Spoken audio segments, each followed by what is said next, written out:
That day, I wore a beige Ralph Lauren dress I'd bought on sale 3 years ago. It had been waiting for a special occasion that only arrived now, in my 68th year. I sat on a hard plastic chair in a municipal building in Manhattan, clutching my old leather purse. The air smelled of stale coffee and cheap perfume, while New York hummed outside. I checked the clock for the 10th time in 5 minutes. 3 o'clock. I had been waiting for Bernard for 3 hours. The phone in my hand vibrated. "Honey, there are problems with my son. You know he's in a difficult period right now. Let's reschedule the registration for next week." "Next week?" I whispered. This was the 3rd time. The first was 2 months ago, a supposed plumbing emergency. The second was last month, when his dog suddenly got sick. In reality, the reason was always the same: his adult children. His 40-year-old kids who drained his life and money, not wanting their inheritance spent on an old woman. I felt a tear roll down my cheek, leaving a trail on my carefully applied makeup. It wasn't just sadness, it was humiliation. I had canceled lunch with friends and spent 2 hours styling my hair, believing that at 68, I had the right to a reliable shoulder to lean on. "Mrs. Miller?" The clerk's voice startled me. "Did your fiancé fail to show up?" I shook my head, unable to look up. "What a pity," she sighed, flipping through papers. "You're the 3rd one today.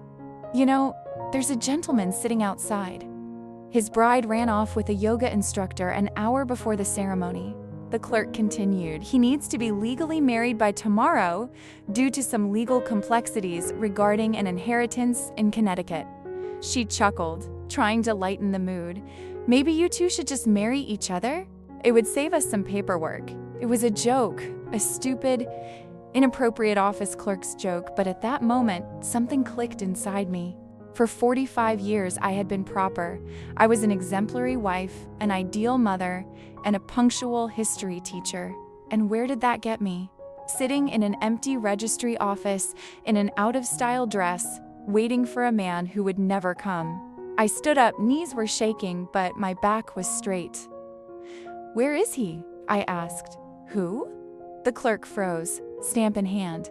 "That gentleman." She pointed to the far corner of the hallway. There, on a similarly uncomfortable chair, sat a man. He wore a flawless navy blue suit that cost more than my car. His hair was perfectly trimmed and snowy white. He was holding a copy of the New York Times. He didn't look upset.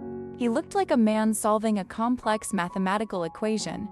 I approached him. He looked up with deep, gray, and surprisingly calm eyes. "Sir," I began, my voice sounding unexpectedly firm. "My name is Alice. My fiancé just stood me up for the 3rd time. The clerk mentioned you urgently need a wife for some legal matters." He slowly folded his newspaper. "I'm Edward," he replied in a low, pleasant voice. "And yes, Alice, it's true. If I'm not officially married by sunset, I'll lose a house that has belonged to my family for 140 years. My former fiancé decided she liked life in Miami on my money more than she liked me." We stared at each other for a few seconds. It was madness, absolute surrealism in the heart of New York. "Do you have 10 minutes?" I asked. "For what?" He raised an eyebrow. "To become my husband." Edward stood up. He was tall, stately, and smelled of expensive tobacco and cedar. He looked at me as if he could see right through me, all my fears, all my loneliness, and all my sudden, desperate courage. "You know, Alice," he smiled slightly, "that is the most sensible proposal I've heard all year." 10 minutes later, we stood before the same clerk. She stared at us, mouth agape. "Are you serious?" she stammered. "Absolutely," Edward replied, placing his passport on the table. "Process the papers." The ceremony lasted no more than 5 minutes. No music, no flowers, no vows of eternal love, only the dry scratch of a pen on paper and the thud of a stamp. When we stepped out into the bright light of Times Square, I felt a slight dizziness. I looked at the ring on my finger, a simple silver band Edward had pulled from his pocket. "Well," I said, watching the stream of yellow taxis, "I'm the wife of a stranger." "Not just a stranger," Alice. Edward took my elbow. "Now we are partners in a crime against common sense. I have a suggestion. Since we are married, why don't we go to the Hamptons? My family home is waiting, and I think we have much to discuss over dinner." I looked at him. There was no threat in his eyes, only a strange nobility and a sadness I would recognize anywhere. The sadness of someone who had also spent their whole life doing everything the right way. "Let's go," I replied. The drive to the Hamptons took 2 hours. Edward drove his vintage, perfectly maintained Jaguar with the same calm confidence he spoke with. I looked out the window, torn between panic at marrying a stranger and a forgotten excitement that my life was no longer predictable. "Alice, you're suspiciously quiet," Edward said, eyes on the road, a slight smile on his lips. "Regretting the stamp in your passport?" "I'm thinking about what to tell my son when he asks why I went to New York for one husband and returned with another." I replied honestly. "Tell him the truth. You chose the one who showed up," he said simply. Edward's house wasn't just a house. It was Blackwood Hall, a majestic Victorian estate of dark stone, surrounded by ancient oaks. It stood on the ocean shore, where the surf sounded like the earth's heartbeat. Inside, the ceilings were high and walls were lined with books. "History lives here," I whispered. "Loneliness lives here, Alice," he corrected, removing his jacket. "For 5 years, I've been alone. My fiancé was just an attempt to fill the void. But she wanted Miami's glitter, not the mist of the Hamptons."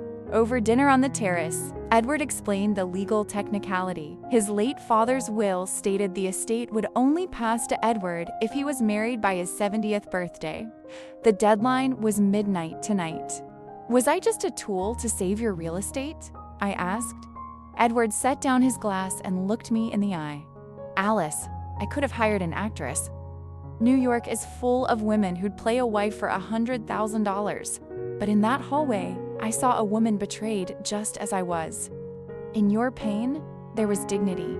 I wanted a mistress for this house with honor, not a price tag." My phone rang again. It was Bernard. The 10th call. "Not going to answer?" Edward asked. I looked at the screen, seeing Bernard's perpetually guilty smile, the smile of a man who always finds excuses. "No, Bernard is a past chapter. I don't want to reread it." I turned the phone off. Edward smiled and offered his hand. "Allow me to show you to your room, Mrs. Miller Blackwood. Tomorrow, my children arrive to meet their new stepmother. I fear their welcome won't be as warm as this evening." He had children? I hadn't known that. 3, he said. "And each is convinced I'm losing my mind. Henry is a prosecutor. Gloria is an interior designer, and Thomas, he just wants money for his rock band. They don't see us as people, Alice, only as an inheritance." That night, I couldn't sleep. I listened to the ocean and realized I had started the most dangerous game of my life. But one detail haunted me. Earlier, I'd seen a safe in Edward's study. Inside was a folder labeled Medical Report, Confidential. The name on it wasn't Edward's. It said, Alice Miller. Morning began with the screech of tires. By 10, 3 expensive cars sat before Blackwood Hall. Edward's children had arrived. I stood in the living room feeling like I was preparing for battle. Edward touched my shoulder. "Remember, they aren't against you. They're against me becoming unpredictable." Henry entered first, clutching a legal folder. His eyes scanned me like a prosecutor. "Alice Miller, 68, former history teacher. Clean credit until last year, then 3 missed mortgage payments. Is that why you married the first millionaire you met?" I flushed. "Your research is frightening, Henry, but you should also know I've never taken what isn't mine." "Not yet," snapped Gloria, looking around the room with disdain. "Dad, this is a classic gold digger scheme. We will file for a competency hearing. Edward was calm. Gloria, you are always a bad actress. You care about the house, not my health. And now Alice owns half of it. The children left in a fury, but my mind was on that medical file. Why did Edward have my records? That evening, I slipped into his study. The safe wasn't fully locked. I pulled out the folder. It contained my financial reports, photos of me in the park, at the store, even at my cardiologist's office last month. There was a letter from Edward to a private detective. Continue surveillance. I need to be sure her heart can take it. She is the only chance to fix what I did 40 years ago. 40 years ago? I had never met Edward. I lived in Queens. He lived in luxury. Our worlds never crossed. I heard footsteps and barely closed the safe before Edward entered. Looking for something to read? He asked. A story with a happy ending, I replied. In history, Alice, endings are rarely happy. They are just what we deserve. Tomorrow, Bernard is coming here, Edward said. He called Henry. Your ex-fiancé decided to join my children to save you from me. Then, he turned to me. Do you remember 1985, Connecticut? The accident on the bridge? Coldness gripped my body. It was the day I lost my husband. How do you know about that? I whispered. Because I was in the other car, Alice. I was the one who drove away, scared for my career. I've looked for you for years to give you everything I have. Edward's confession hung in the air. The man I married was my personal ghost. For 35 years, I blamed fate. For 35 years, he lived with a guilt that burned him from within.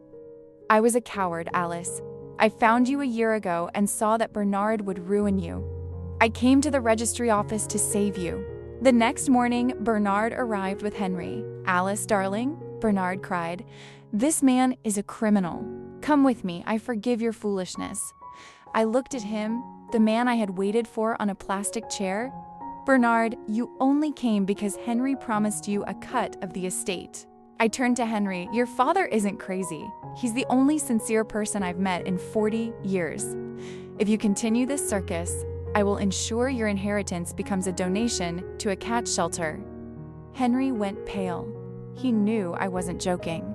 Edward and I lived at Blackwood Hall for 10 months. They were the most beautiful months of my life. We weren't lovers in the usual sense. We were two souls healing each other. We solved crosswords, walked the beach, and talked about the things usually kept silent for decades. In October, Edward passed away in his sleep. His own heart failed him. He left with the smile of a man who had finally paid his debts. At the will reading, his children sat in stony silence. Blackwood Hall and the Capitol passed to me for my lifetime. But there was a condition. After I pass, the estate goes to the children only if they spend 5 years working for a foundation helping accident victims. A foundation I would lead. 2 years have passed. I still live in the Hamptons. Every Sunday I go to the ocean. I am no longer that scared teacher from Queens. I am a woman who, at 68, married a stranger and found more truth in it than in 40 years of living correctly. Bernard tried to write to me, asking for forgiveness. I never replied. When you have known true nobility, you can no longer accept fakes. Sometimes, I open the crossword and wait for Edward to whisper the answer.